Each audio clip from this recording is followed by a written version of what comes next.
तो हॉटस्टार पर आई है तमन्ना भाटिया की नई वेब सीरीज जिसका नाम है आखिरी सच।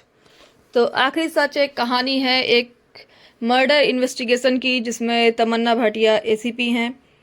और यहाँ पर क्या है कि 11 लोगों की, एक परिवार के 11 लोगों की जो मौत है वो एक साथ फांसी लगाकर हुई है। और इसका इन्वेस्टिगेशन करते हैं और धीरे धीरे क्या क्या नई नई चीज़ें सामने आती हैं, यही इस कहानी में बताया गया है। तो पुलिस को नया केस मिलता है तो पुलिस शुरू करती है पहले इन्वेस्टिगेशन करना कि पुरानी कोई दुश्मनी तो नहीं है इसके पीछे। तो पुरानी दुश्मनी में वो लोग जाते हैं तो उनके पापा के जो दोस्त होते हैं वही बाद में उनके दुश्मन बन जाते हैं, लेकिन उनमें वहाँ उनको कुछ मिलता नहीं है। यानी कि पुरानी दुश्मनी का मामला साफ है, कोई पुरानी दुश्मनी के कारण ये मर्डर नहीं हुए हैं। इसके बाद पुलिस इन्वेस्टिगेट करती है कहीं कोई गैंग के से पैसे से लिए, ऐसे कोई बात तो नहीं है। तो पुलिस एक दो गैंग के बारे में काफ़ी पता लगाती है, लेकिन बाद में पता चलता है कि जो उनका बड़ा भाई है परिवार का, उसने एक गैंग से 20 लाख रुपए लिए थे। तो गैंग वाले उसको धमका भी रहे थे पैसे वापस करने के लिए, लेकिन बाद में वो सारे पैसे वापस कर दिए गए थे। तो गैंग का मामला भी साफ हो जाता है। अब पुलिस काफ़ी परेशान है कि कोई मामला क्लियर नहीं हो रहा है। तो तमन्ना भाटिया दोबारा जाती है उनके घर में तलाशी लेने कि आखिर शायद कोई सुराग मिल जाए। तो वहां जाकर देखती हैं तो उनके घर में सभी चीज़ें 11 हैं, मतलब घर में सदस्य 11 हैं, 11 दरवाजे हैं, 11 खिड़कियां हैं, 11 कमरे हैं, यहाँ तक कि जो पाइप लगे हुए हैं वो भी 11 ही हैं। मतलब कि उस घर में जो भी सामान है वो 11 है।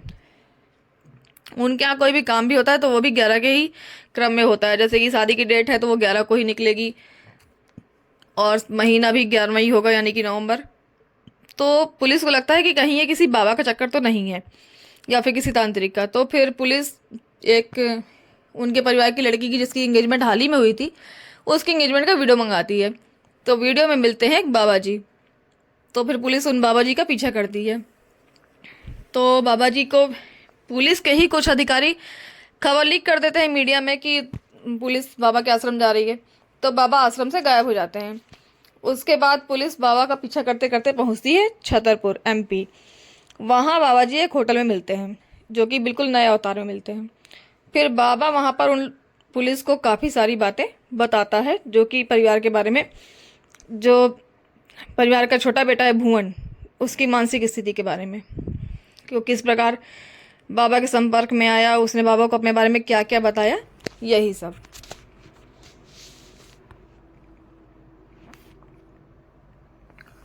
तो इसी इन्वेस्टिगेशन के तहत पुलिस को मिलती हैं कई सारी डायरियाँ, मतलब कि पिछले 7-8 सालों की डायरियाँ, जिनमें लगभग 900 पेज लिखे हुए हैं। और इन्हीं डायरियों से खुलता है पूरा राज। तो कहानी यहाँ से शुरू होती है। भुवन एक सीधा साधा लड़का है जो कि हर काम में नाकाम हो जाता है कई बार। उसके पापा उससे एक दिन जंगल गया होता है अपने पापा के साथ हॉर्स राइडिंग के लिए। तो जंगल में उसके पापा उससे कहते हैं कि जिनके बच्चे नालायक होते हैं उन्हें मरने के बाद भी चैन नहीं मिलता है, और इसी के साथ वो घोड़े के ऊपर बैठ जाते हैं। तो जैसे ही वो घोड़े के ऊपर बैठते हैं, भुवन घोड़े को एक लात मारता है, मतलब सनक में। तो घोड़ा बहुत ही तेज़ी से उछलकर कूद जाता है, जिससे उसके पापा ज़मीन में गिर जाते हैं और वहीं उनकी मृत्यु हो जाती है। उसके बाद भुवन हमेशा खामोश खामोश रहने लगता है, क्योंकि उसे लगता है कि अपने पापा की मृत्यु को जिम्मेदार मैं ही हूँ। अगर मैं उस दिन घोड़े को लात नहीं मारता तो शायद ऐसा नहीं होता। उसकी माँ, उसकी बहन, उसके घर परिवार के लोग उसे बार बार समझाते हैं कि ऐसी कोई बात नहीं है, ये तो एक केवल हादसा है। आगे की कहानी शुरू होती है कि भुवन को धीरे धीरे उसके पापा दिखाई देने लगते हैं। उसे लगता है कि पापा उससे बात कर रहे हैं और उसकी सारी समस्याओं का हल कर रहे हैं। एक दिन सपने में देखता है तो उसके पापा कहते हैं, मैंने तुमसे कहा था ना कि जिसके बच्चे नालायक होते हैं उन्हें मरने के बाद भी आराम नहीं मिलता है। तो कहते हैं तुम पर चिंता मत करना, मैं तुम्हारी हर समस्या दूर कर दूंगा। तो धीरे धीरे उसके जीवन में बहुत सारे परिवर्तन आने लगते हैं। कई चीज़ें मतलब अपने आप ही चमत्कारिक रूप से होने लगती हैं। तो उसे और घर के बाकी लोगों को भी लगता है कि मतलब बात सही है, पापा ही हमारी मदद कर रहे हैं। धीरे धीरे परिवार के लोग इस बात पे इतना ज़्यादा मतलब पूरी तरह से इस बात को मान ही लेते हैं कि बस यही सही है, और अपने घर के अलावा किसी को भी ये बात बताते नहीं हैं। उसके पापा जब भी आते हैं उससे सब बात करते हैं तो कोई ना कोई बैठकर डायरी में उनकी सारी बातें नोट करता है। मतलब भुवन ही बोलता है सब कुछ, पर वो ऐसा लगता है जैसे उसके पापा बोल रहे हैं। तो परिवार का एक सदस्य डायरी में सारी बातें नोट करने लगता है। तो इसी के तहत लिखी गई थी सारी डायरियाँ।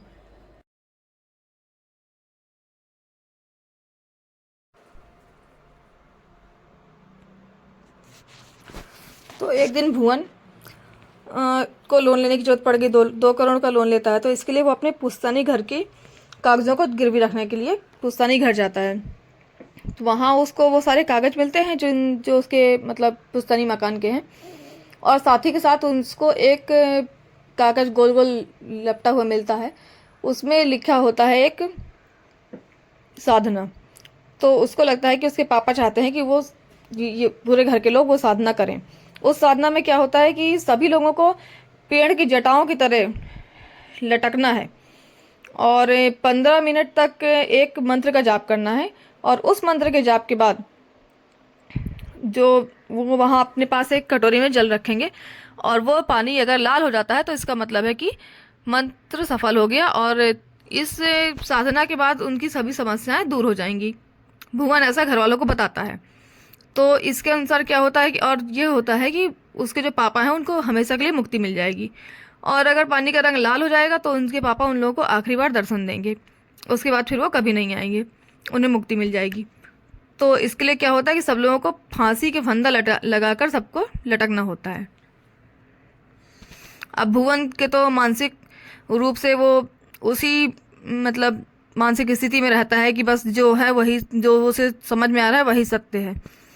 बाकी घर वालों को धीरे धीरे समझाता है कि अरे सिर्फ खड़ा ही तो होना है, कौन सा फांसी लगाना है, फांसी लगाए मतलब पूरे पोजीशन में केवल खड़ा होना है। पूरे घर के लोग धीरे धीरे मान जाते हैं अपने फायदे के लिए, और भुवन मान जाता है क्योंकि उसे अपने पापा को मुक्ति दिलानी होती है और आखिरी बार उनके दर्शन करने होते हैं।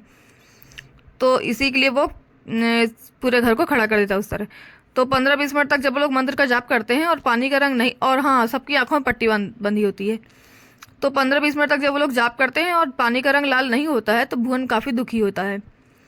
इसके बाद भुवन लाता है एक रस्सी और सभी के स्टूलों को एक साथ बांध देता है।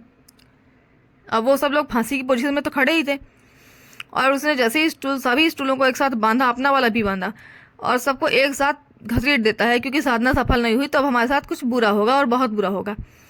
इसके लिए वो सभी स्टूलों को एक साथ घसीट देता है, तो सब लोग एक साथ फांसी लगाकर मृत्यु को प्राप्त हो जाते हैं। तो जब पूरी डायरी पढ़ी जाती है और साइकियाट्रिस्ट से कंसल्ट किया जाता है, तब पुलिस वाले इस मतलब निष्कर्ष पर पहुंचते हैं कि ये एक मानसिक रोग से ग्रसित व्यक्ति के द्वारा की गई हत्याएं हैं, जिसके द्वारा परिवार के सभी लोग, यहाँ तक कि बच्चे, 51 साल की बूढ़ी माँ से लेकर 9-10 साल के बच्चे तक, सबकी मृत्यु एक साथ इस तरह हो जाती है। हम आजकल कई बार समाचारों में इस तरह की खबरें सुनते हैं कि पूरा परिवार एक साथ जहर खा के मर गया, पूरे परिवार ने फांसी लगा ली। कहीं ना कहीं उसके पीछे इस तरह के भी कारण हो सकते हैं।